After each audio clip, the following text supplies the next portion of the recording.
This is the GARIS Masculist MGTOW flyers. That is 2 3-page essays on the themes of masculism and MGTOW, written by and read aloud by Prof. Dr. Hugo de GARIS. This is flyer number 5-4, entitled "Can FIP Women Love Men?" Description. This flyer poses the question whether FIP women under or over 40 are capable of loving men, rather than seeing men as exploitable assets.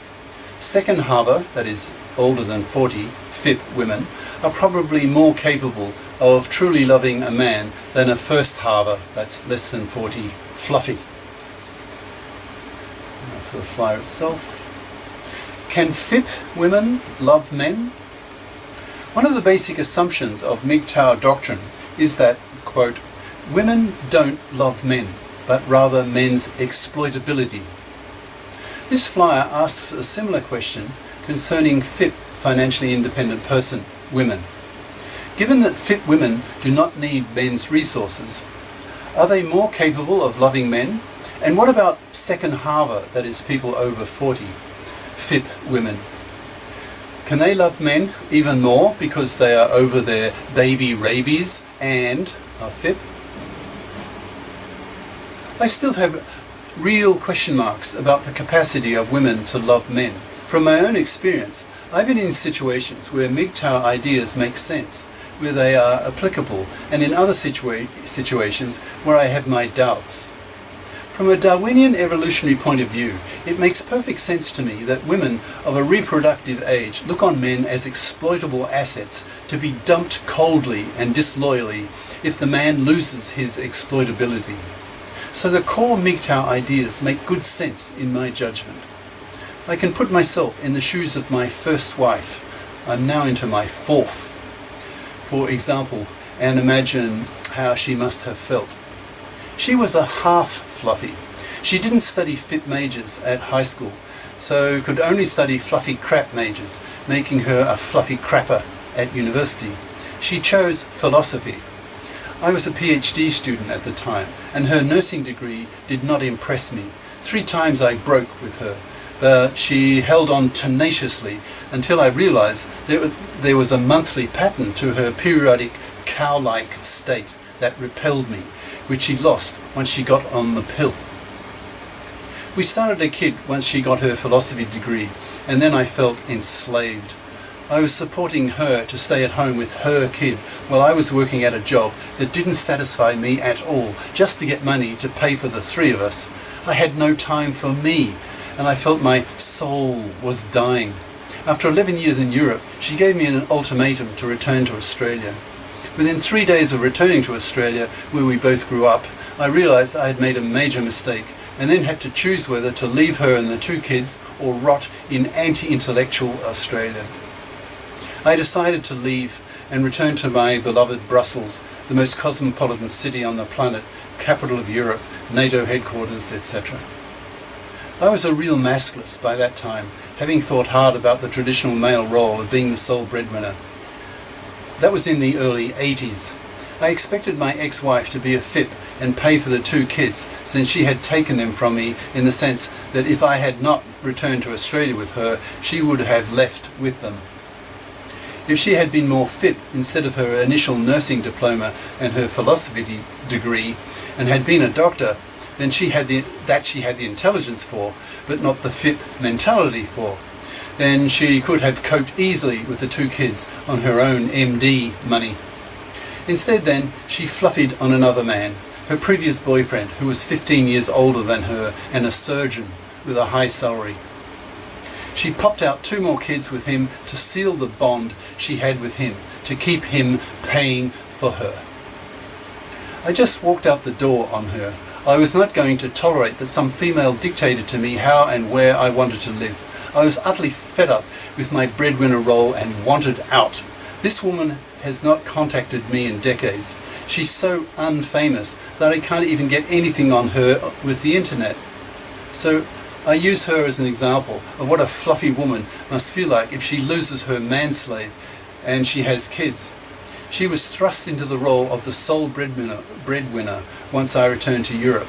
Her standard of living and that of her kids depended on her. But she was a fluffie and only earned a nurse's salary, so her quality of life fell compared to what I had given her. So being a fluffie, she probably blamed me for that fall in living standard rather than herself for not bothering to FIP up when she was a student. So there is an objective reality that lies behind the existential fear that fluffies must feel when their manslave walks out on them. They become poor, and having a fluffy mentality, they put the blame for their situation outside themselves rather than inward. My sister, on the other hand, is a real economic success. She's definitely a FIP, career-wise, having become a doctor and even having her own clinic with 24 other doctors in her employment. Yet even she still has fluffy attitudes when it comes to men, and to me in particular. She still thinks that I should have paid my first wife for the kids after I left, or she left, depending on your perspective. This fluffy FIP of a sister I have makes me wonder whether her fluffy attitudes are a result of traditional gender role conditioning that she grew up with. She's now 60. So this year it should be 61. Or is it much deeper, more genetically based? I'm not sure. My attitude as a masculist is that it's today easier for a single mom to pay for herself and the kids than for the traditional man who paid for himself, the kids, and a parasitic wife. I expected my first ex-wife to be FIP and to pay her own way. I escaped manslavery in returning to Europe and, thank God, did not have to be financially massacred in a fluffy feminist-dominated divorce court because I was living in another country. So there's a lesson here. If you're thinking of leaving your fluffy parasitic wife and don't want to be financially massacred, emigrate. A young woman of reproductive age has to do two main things, traditionally speaking. One, she has to find some manslave she can parasite on to pay for the kids. And two, she has to fuck him and be nice to him long enough that he sticks around and has kids with her. It must be scary being a fluffy. If your man walks out and you have kids, and if there were no fluffy feminist divorce court system to force your manslave to remain a manslave, then you could end up destitute. That's scary. I understand that. Of course, the solution to this fear is that all women be raised to be FIPs, that society places powerful expectations on women to be FIPs, or they just won't get a man. I suspect there may be two aspects to women's fear of losing her manslave. One is objective, that is, she will lose income, so may become poor. The other is probably genetic, that is, she has evolved to expect a man to pay for her.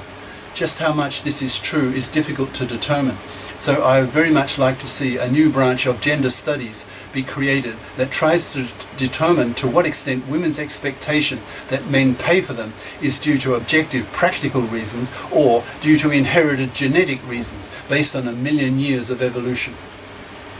Now, to deal with the second halver women and FIP women, and even second halver FIP women.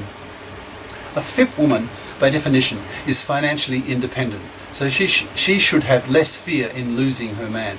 She can cope financially herself with her own income. Being FIP for her is liberating in that sense.